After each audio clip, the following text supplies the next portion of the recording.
So how long did you stay in the Blackhead camp for? In Karabas? Yeah. That's a good question. Not very long.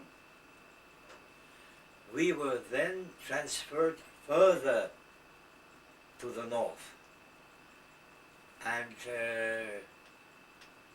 it was Krasnoyarsk, the capital of Siberia, Krasnoyarsk, over there. At that place in Krasnoyarsk, there was a commission who made selection of those who could live over the pole and those who couldn't. Well, I certainly could. I was a young man, so they enrolled me. I had a speciality, and the place where they wanted us to, where they wanted to transfer us, needed specialists.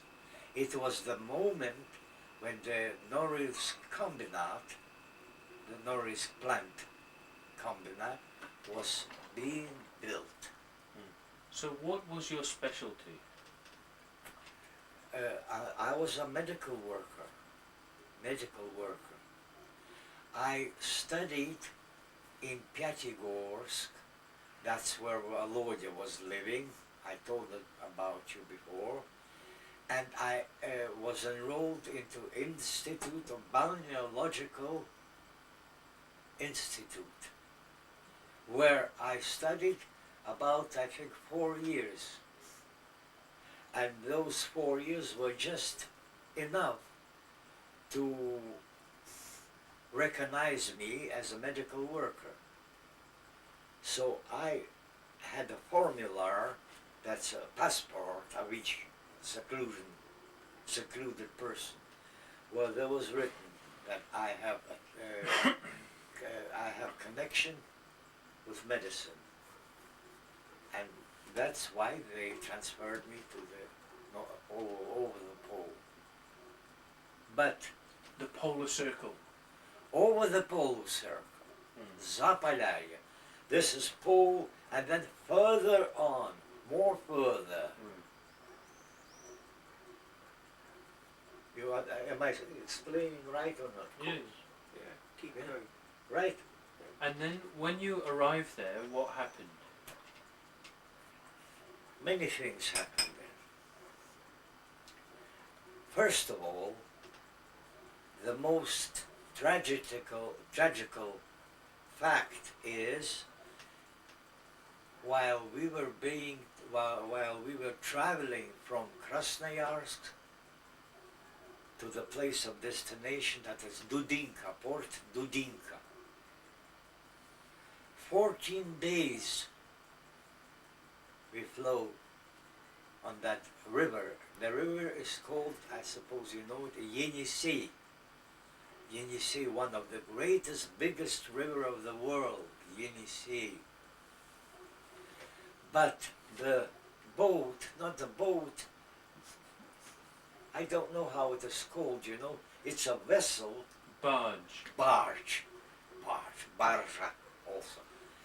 Was metallic, not wood. And that year, that was 1938, there was such a hot summer. And we, us 600 people in this barge, were all obliged to be in the barge down below.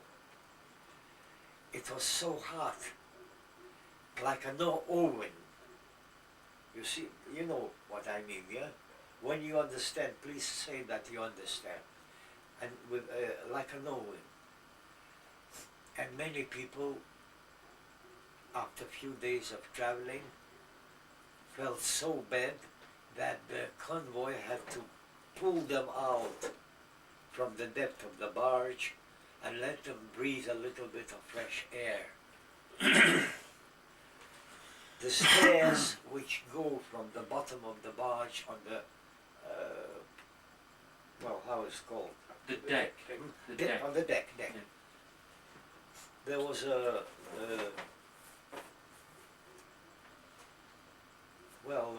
you know, such cover, Yeah. metal. Mhm. So we only, there was a big queue of people who stand, and each one had 1-2 minutes to take fresh breathe And then they go down. and then go down, and so Yeah. circular we were. Otherwise we wouldn't be alive. Well, as you see now, I passed through this devil, no devil, Hell. hell. I passed through this hell. When we arrived to the Dinka, that's far than Pole. We were put into a barrack, and first of all had a disinfection, that's from bugs and fleas and so on. They made us, undressed us naked, and all our wearing put in a sort of a oven to kill all the bugs which we had on us, which we fed by our body. But the guards also had to live in very difficult Very conditions. difficult, very difficult. So what was the incentive for the guards in these places? What was what? What was their incentive? Why were they there? First of all, they had a very big chance to command with people, and they were so uneducated and so how low Low class. class, sentimentally low. They were enjoying it. Most of them were Ukraine. That's why, excuse me, that's why I don't like Ukraine people.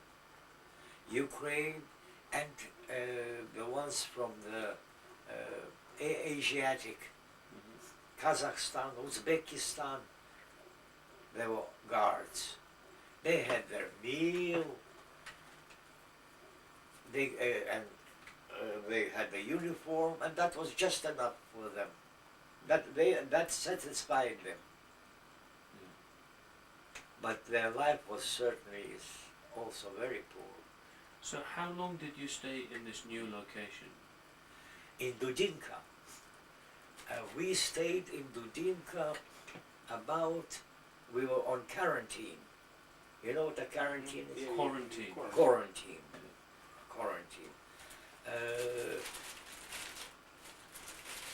2 weeks in Dudinka. And then another commission, qualified commission, who made the choice who must go further on to the combinat of nickel plant, to build the nickel plant, and who should be left here, I mean in Dudinka. Well, I was in the list for those who must go and build the combinat. The railroad I told you about was built in the summertime. It was not wide railroad, but narrow railroad. Narrow gauge. Narrow gauge. Low gauge. Narrow gauge. Narrow. Narrow gauge. And every 2 or 3 miles traveling on that train, it was open train, just platform. The platforms went out of the rails. Became derailed.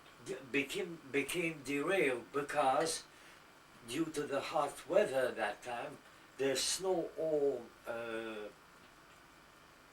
The tracks expanded. no, not the track, the snow. So underneath the track was uneven. Oh, Yeah. I see. The snow had melted. Melted, right. I see. The snow melted, so the wagons all fell Right. to both sides. We should get out of get off the wagon with our hands, lift the wagon and put it again on the Tracks. track and go ahead.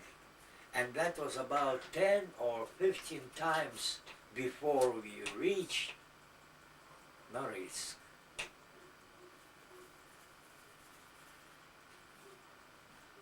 There were already people there in Norris. We thought that we were first, but we weren't first. There were already people there. Well, due to the prisoner custom, we, the new ones who came, went to gather information about the camp. Where is it easier to work? Where better is food on what works, and so on. Well, that was usual. The place where we arrived was the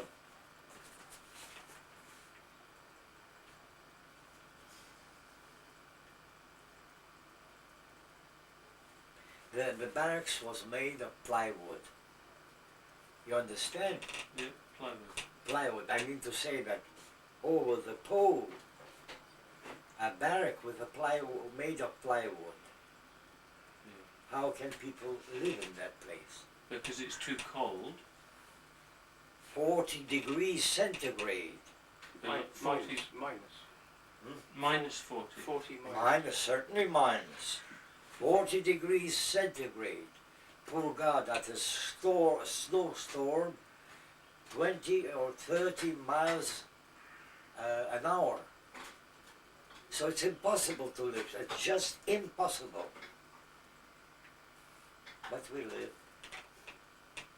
Not for a long time, because closer to winter, a bit later, they began to build barracks of from stone.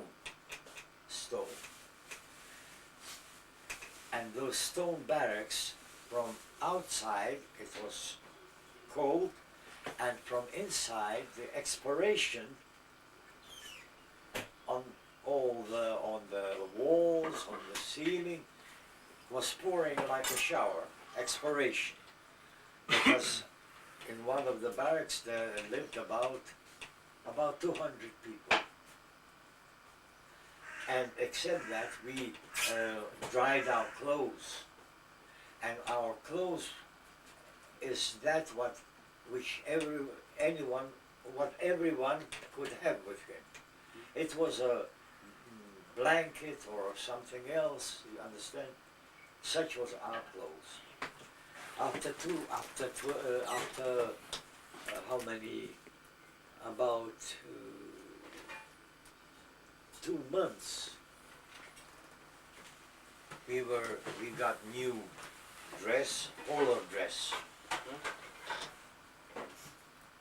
and our work was to dig a tranchea, Trench. hmm, Trench. where the pipes are being. Yeah, where you put the pipe, where you lay the pipes. But the earth It's is frozen. everlasting Permafrost. thermoplasm. So to dig or to pick such a bit,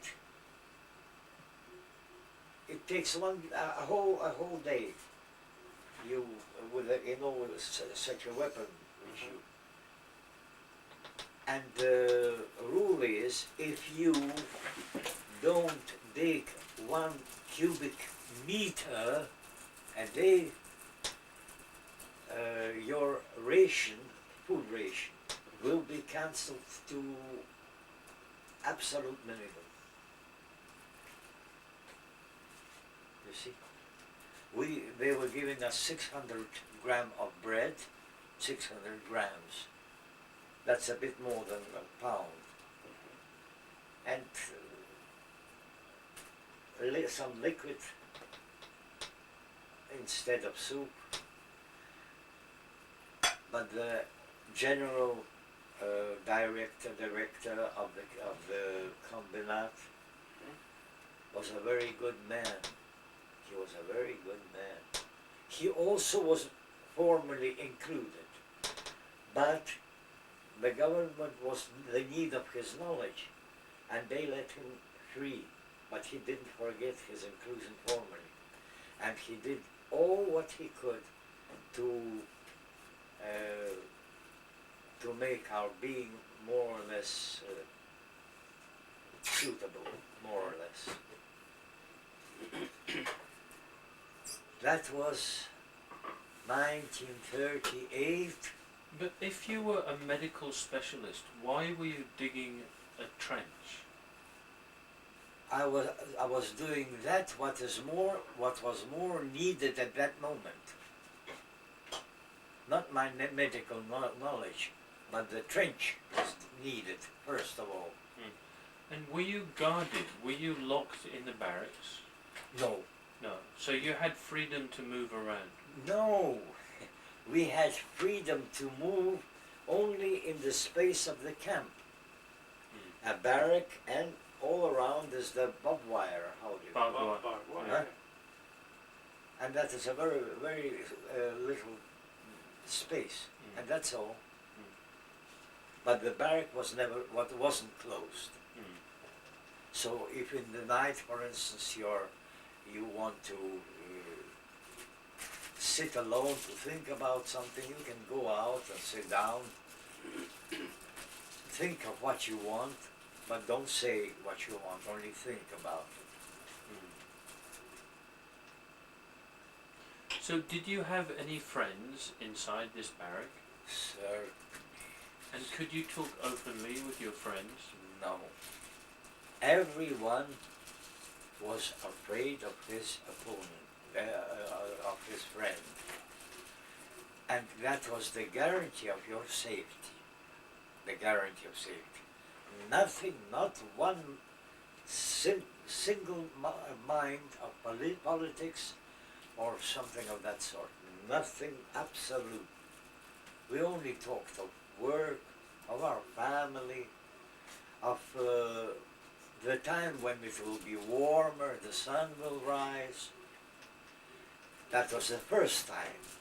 But during several years later, we all knew each other very well.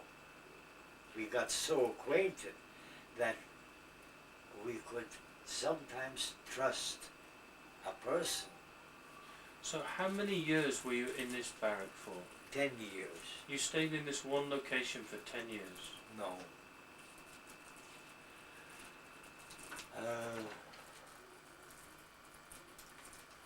Then began the Second World War, and the regime, you know what am I right? Regime, yeah, was more severe, each time more severe. As bad as it was on the front, it was just got worse in the camp. When it was good on the front, in the camp was also better. We got sometimes a little meat and so on, so we knew that our army is advancing someplace. 1943.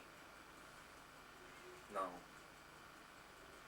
1942. I was called out by the seclusion commander, as I was called when I was in the jail to the chamber, and he said, tomorrow you're going to be dislocated to another camp. Relocated Relocated to another camp. And I never thought that anything better awaits me ahead. I only thought of that, how worse it is there. You thought it must be worse. Certainly. But the next day came the man who guards you, took me to the second camp,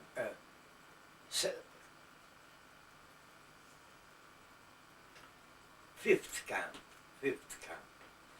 and fifth camp was the place where was located the central hospital. And then I understood that it is all the opposite of what I was thinking. And I began working in the infectionist barrack, where dysentery, or how do you say? Dysentery and loose syphilis and so on. I began working there. But my life at that time and good work wasn't so wasn't stable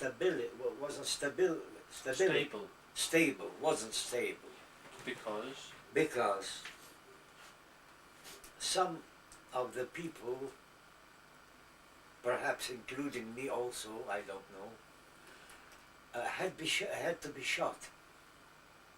They had to be shot. Because? Not because. To frighten the rest. The calling out for this precision was usually in the night time, about 3 hours a.m.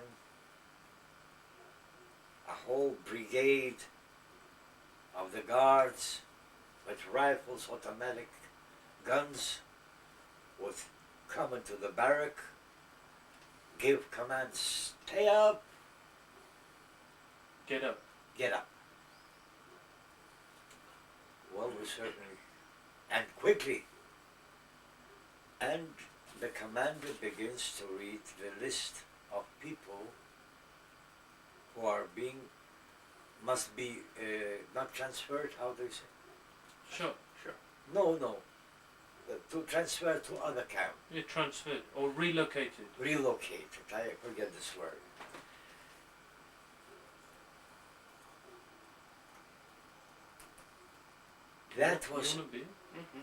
That was every time, every night, when the condition, when our situation on the war was bad. Yeah. And as you know, that situation changed every day, several times. So every day, every night I should say, several times, they took 30 or 50 or 20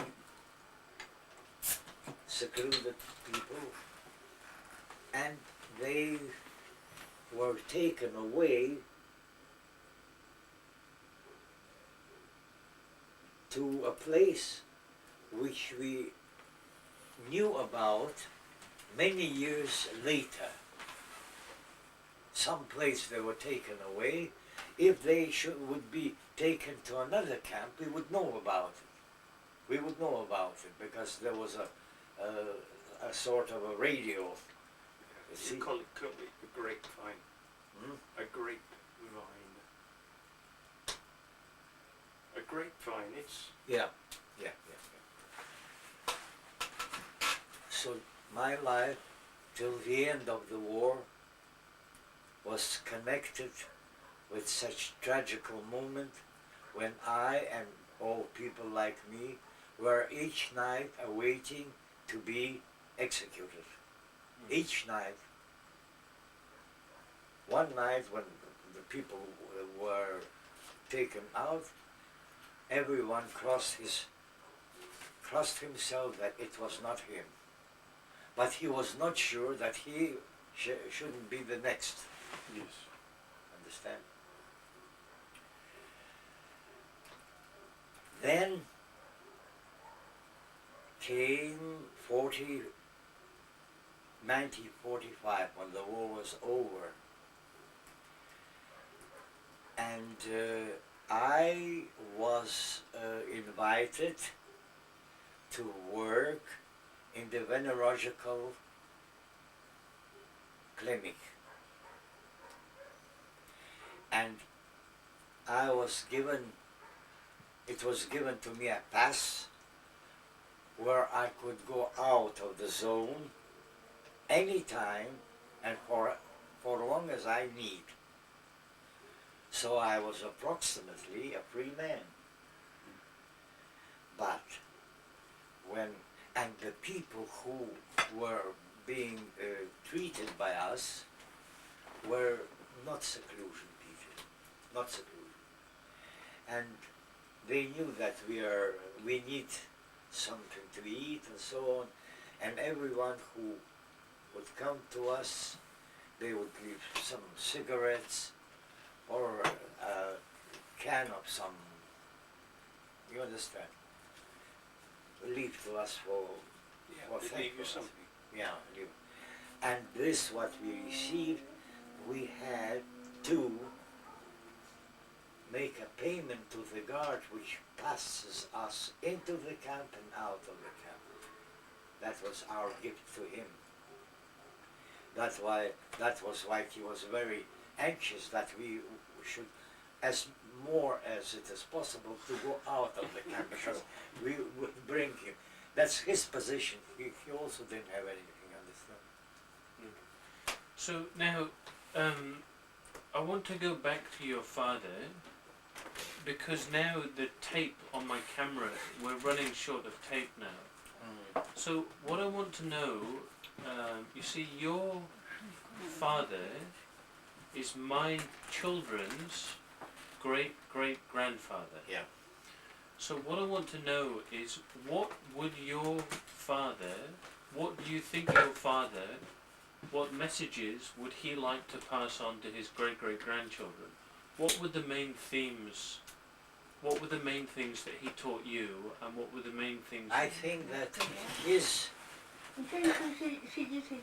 wish, that's I think so, that his wish is not much different from my wish, because he's my father, and I used to try to think just as he thinks. He was a sort of my tutor in life, my teacher.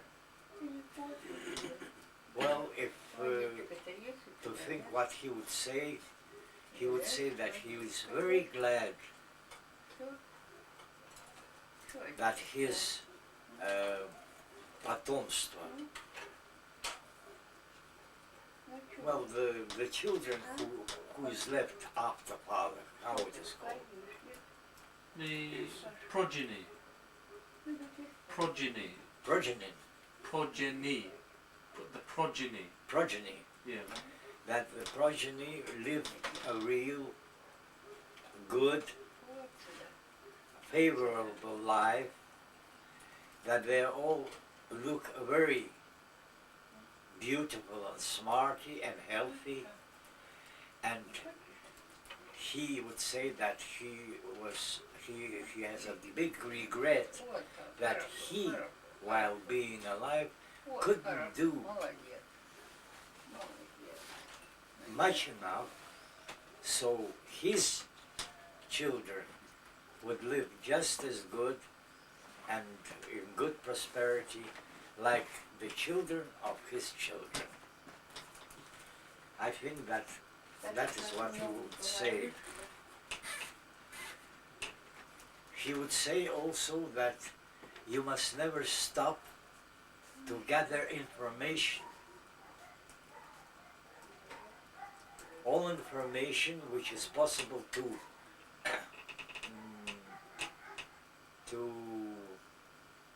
Absorb absorb with the brain and learn.